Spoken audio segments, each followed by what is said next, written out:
I'm here today to speak to you in reference to family court. Along with millions of other parents in this state and across the country, I too have personally had the unfortunate privilege of becoming intimately aware of the comings and goings of the family court judiciary.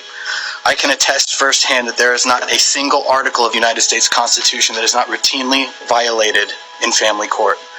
It is a court where both I and millions of parents like me, as well as our children, are routinely subjected to egregious violations of our civil rights.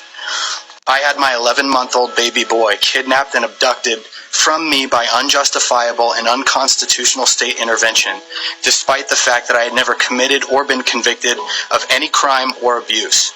I was afforded no presumption of innocence, no trial, no chance to face my accusers. The family court commissioner was my judge, jury, and executioner. I was categorically denied due process. So why are family courts throughout this state and this country separating children from perfectly loving, fit, and capable fathers without due process? What's driving all of it? Our government has financially incentivized the kidnapping and trafficking of children for profit through Title 4D of the Social Security Act, otherwise known as child support.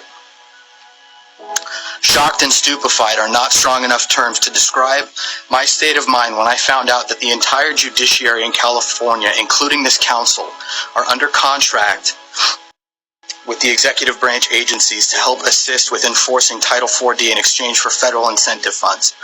Article 3, Section 3 of the California State Constitution states that the powers of state government are legislative, executive, and judicial. Persons charged with the exercise of one power may not exercise either of the others. According to the California Code of Judicial Ethics, a judge needs to uphold the integrity and independence of the judiciary. In what way, shape, or form could any of you sit here with a straight face and maintain that the judiciary is independent or impartial when you've crawled into bed with the executive branch in exchange for money? This is nothing short of state-sponsored abduction and trafficking of our children for profit. Worst of all, this corruption is committed under the guise that it's all done in the best interest of our children. Well, I got a news flash for everyone in this room today. 90% of all homeless and runaway children are from fatherless homes, 32 times the average. 85% of all children who show behavior disorders come from fatherless homes, 20 times the average.